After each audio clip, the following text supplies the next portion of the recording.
साथी, इस संसार में जो भी आया है एक दिन जाना है। सबके करनी कथनी का हिसाब एक दिन होई। यह कटु सत्य है साथियों। नेता हो, अभिनेता हो, धनवान हो, बलवान हो, पहलवान हो, विद्वान हो साथी, उनके दरबार में सबको एक साथ खड़ा होना है, सबको जवाब देना है साथी। इसलिए कवि ने लिखा, तोहरा करनी का फल तोहके, तोहरा करनी का फल तोहके मिलबे करीली है। एक दिन हिसाब पाई पाई करीली है।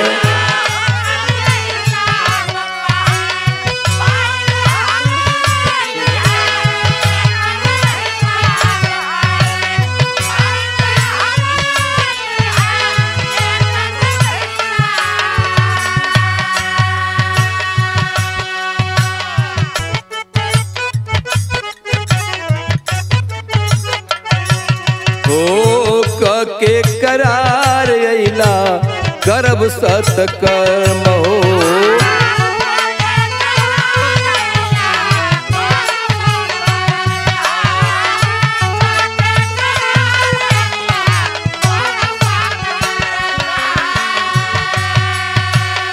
वादा भुला के करे लगला कुकर्म हो।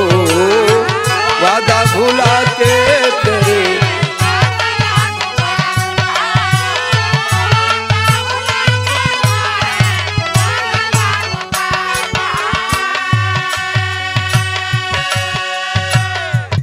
काम क्रोध मद लोभ में, काम क्रोध मद लोभ में, काम क्रोध मद लोभ में तू भइल लहरी। एक दिन ली है हिसाब पाई पाई के हरी ली है। एक दिन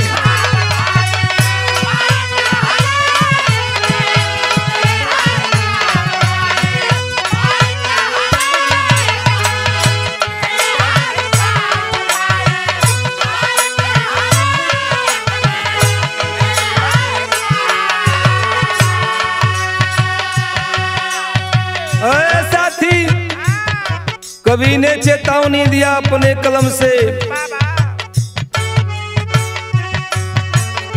दूसरा के राह में जो कांटा तू बिछैबा,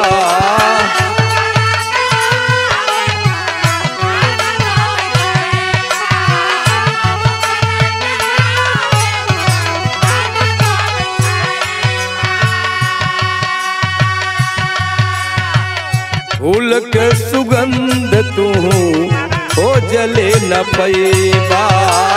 फूल के सुगंध तू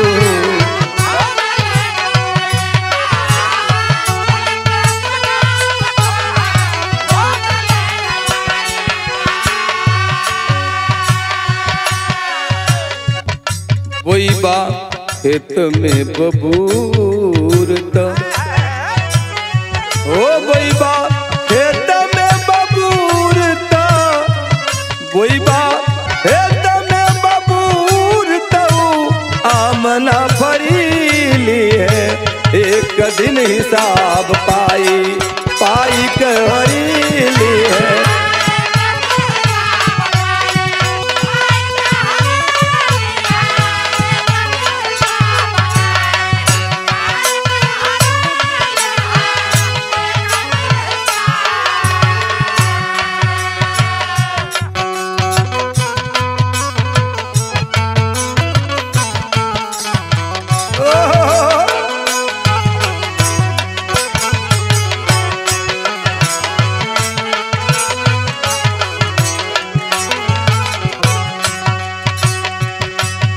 साथी, यहाँ कोई बलवान बन ले, कोई पहलवान बन ले, कोई बाहुबली बन ले।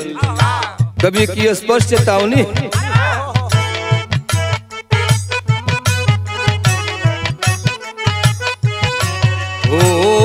नेता अभिनेता बाहू बलि बलवान हो। नेता अभिनेता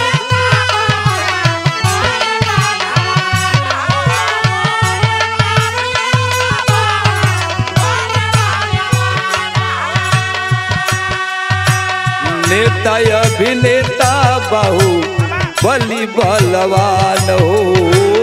कभी कलाकार हुई है केतनो महान हो। कभी कलाकार हुई है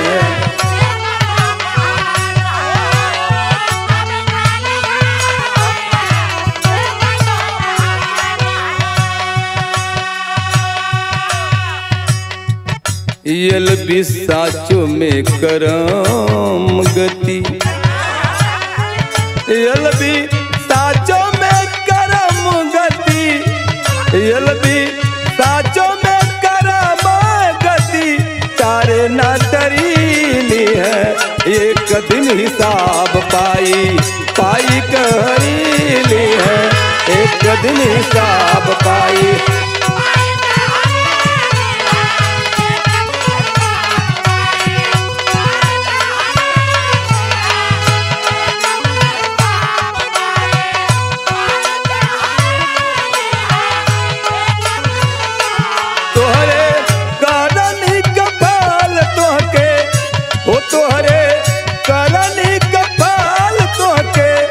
मिलब करीली है एक दिन हिसाब पाई पाई कहरीली है एक दिन हिसाब पाई पाई कहरीली है एक दिन हिसाब पाई।